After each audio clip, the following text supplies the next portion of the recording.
Huntress is known as the deadliest projectile killer in Dead by Daylight. She can down any survivor anywhere in the map as long as she can land a hatchet on them. Please. Oh my god. There are two different ways to throw hatchets, fully charged and arc. Fully charged hatchets can only be properly thrown by winding up the hatchet fully and releasing. Whilst with arc hatchets, you have the luxury of being able to throw your hatchet immediately or kind of halfway. We're in this way. Correct. If you really want to master Huntress, you first need to master these two throwing techniques. And the first step is to learn how to throw hatchets. To throw hatchets, you need to learn how to mentally visualize where you think a survivor is going based on the information that you have. Whoa! Mentally visualizing where the survivors are going requires that you know how to lead your shot properly. This means you know how to exploit the strengths of both throwing techniques. For fully wound up hatchets, you throw very accurate shots and you throw extremely fast hatchets. And the benefits of throwing arc hatchets is that you can throw almost immediately and over anything within the map. Right here, the survivor I'm aiming at has no clue what my position is, and he just is about to turn a corner. Gotcha. I throw a hatchet for the timing I think he's going to just turn the corner, because he 1, doesn't expect the hatchet, and it's 2, a very, very unpredictable spot to be hit by.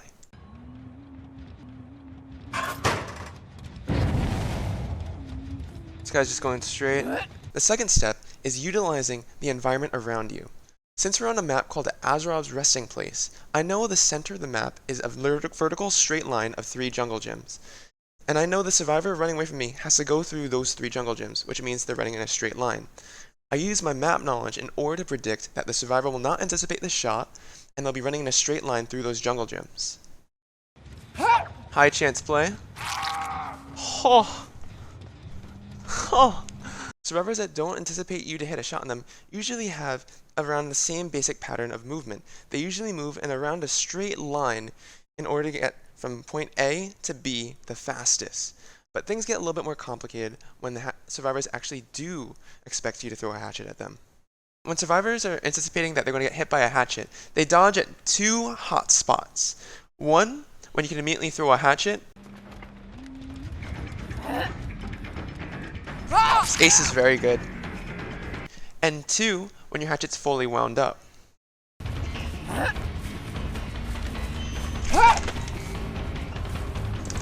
Okay. Some of the best ways to play around anticipation of hatchets is to detect patterns. If a guy's moving left, he's going to move right. If a guy's looking to the right side, they're usually going to move left. I have a very special way that I like dealing with different mind games. I like to flick my hatchets. Keep in mind, the music might not be for everyone, but, you know. And this is what I predominantly do at rank 1 if I want to make sure I catch someone off guard.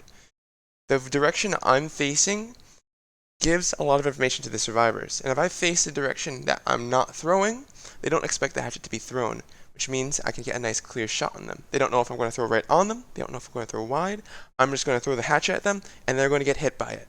I'm going to predict everything they're going to do, just by basing off them not knowing what exactly I'm going for. When it comes to downing survivor without mind games, the easiest, most free downs are when survivors are about to drop a pallet, when survivors vault a pallet, or when survivors vault windows. When it comes when to respect or disrespect pallets, you should honestly disrespect pallets until the survivor actually absolutely has to drop the pallet.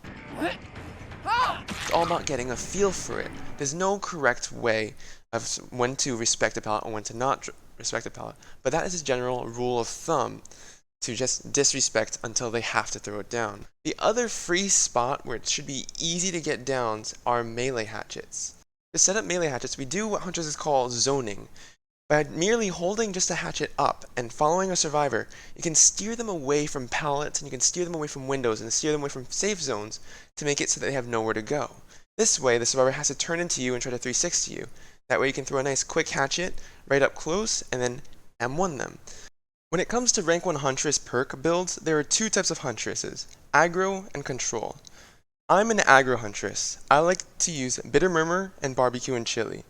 Bitter Murmur shows all the ores of the survivors in the surrounding area of the popped generator, and Barbecue and Chili allows you to see all the survivors far away from any hooked survivors. With Agro, I have a constant flow of information of, okay, a generator popped, I see these people, they're heading this way. Oh, I hooked this guy, I see people, they're going this way. I constantly have the potential to create a snowball. I play Huntress in such a way where I constantly try to stay ahead of them, or I try to catch up to them. My build is all about speed. I don't like to play the role of slowing down survivors, and I don't recommend that for many other Huntress mains. I recommend for Huntress mains at rank 1 to play the catch-up build, which is Bitter Murmur and Barbecue and Chili. It's very, very efficient, and it allows you to snowball quickly. Huntress is extremely good at snowballing, so why not maximize the potential by using perks that allow her to snowball really well? This is the most efficient method to play at rank 1 in my opinion, without going insane. For control Huntresses at rank 1, the playstyle is to slow down the survivors so that they don't complete all the generators before the game ends. We're going to go with the build Corrupted Invention and Barbecue and Chili. Corrupted Invention blocks the 3 furthest generators for a total of 2 minutes, causing the survivors to not complete the earliest gens the quickest. Usually when a game starts, 3 generators may pop within the first minute or so. With Corrupted Invention, you get to control it, and you slow down the pace. You make sure the survivors don't complete the generators so that you can take control of the game, and so that you kill them before all the generators are popped. You want to avoid the adrenaline play. This is what this build control plays around. And Barbecue and Chili, of course, is good for that information that allows you to keep constantly going from one survivor to the next with constant information. Control is still a very, very good build. It's just not my personal favorite when it comes to playing at rank 1. Being able to aim properly with the Huntress requires that you need to know where the center of your screen is. You may choose to use the crosshair, you may choose to not use a crosshair, and crosshairs are not actually bannable by the developers. If you ever want to play Huntress without a crosshair, the first step is getting used to a crosshair so you know where the center of your screen is. After a while of getting used to where the center of your screen is, you can take it off and you'll have this sort of visualization of where the center of your screen is at all times. Huntress is really easy to play without one. And the last topic we're going to cover is needle through threading. So needle through threading is wherever there's a hole in the game, you usually can throw a hatchet through it as long as the hole is big enough. The bigger the hole, the easier it is to throw a hatchet. There's plenty of holes in every single map, it's just all about finding out which holes you can throw through. And what you can do is experiment. Oh, if I throw a hatchet through here, it can hit survivor if they're behind this. Do this, that, and just experiment. It's all about experimentation when you're throwing through holes, and it's all about timing. As you start playing more and more Huntress, you get used to the different spots where you can throw through certain areas, and you can take advantage of them. The more holes and tricks you know, the better of a Huntress you'll be in the end. This actually took me about 2.5 years to actually make a Huntress guide. I've been being asked to make one for about 2.5 years. If you guys would like to see more videos like this, feel free to leave a like on the video, and maybe even subscribe if you want to see more of my content. It's like free, you can unsubscribe whenever you want. I appreciate you guys watching the video. Hopefully I'll see you guys in many more dudes. Peace guys, thanks for watching.